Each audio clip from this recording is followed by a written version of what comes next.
Hi, I'm Jody from Anxiety Schmanxiety blog, and last week I was talking about love and fear. And one time somebody asked me, or somebody told me that they had a problem because they felt like they had to worry about somebody because this meant that they cared. And if they didn't worry about somebody, that meant that they didn't care. And so this is a person who takes the pain of the world on themselves. They feel people's stress, and so that could cause a lot of anxiety in our life when we feel other people's stress and we feel other people's anxiety. And for her, it felt like that if she didn't worry about them, that meant she didn't care about them. And so we had the conversation about love and fear, like I talked about last week, and I said, we could be worried about somebody, but in an essence, that brings them down. Energetically, we're not really doing anything for them either.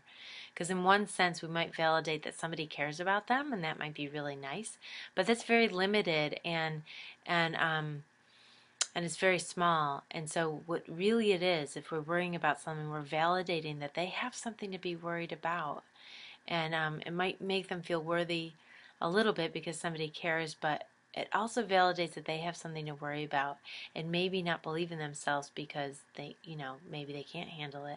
So what might be better, a better alternative, is to love them instead. And you could still feel like you're caring about them, because obviously you are if you love them, and you could still feel like you're having compassion for somebody, but you're not bringing them down. In essence, when you're loving somebody, you're bringing them up. So you're making them feel good, making them feel good about themselves and believe in themselves. So when you love somebody, you're believing in them. You're believing that they could get through this hard time and that they have the skills to do it. And you might point out those skills or something, but you're also telling them that they've influenced your life or they've inspired your life on account of how they're getting through this hard time. And that could really help them start to believe in themselves and connect up to those skills that they're using. And so I just wanted to offer this as an alternative.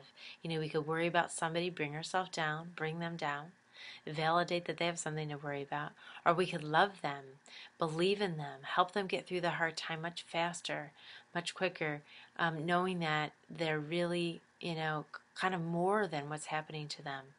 Seeing the true them and not just how the problem might define them in the moment. So hopefully that helps, and I'll be talking about this more in the coming weeks. Thanks.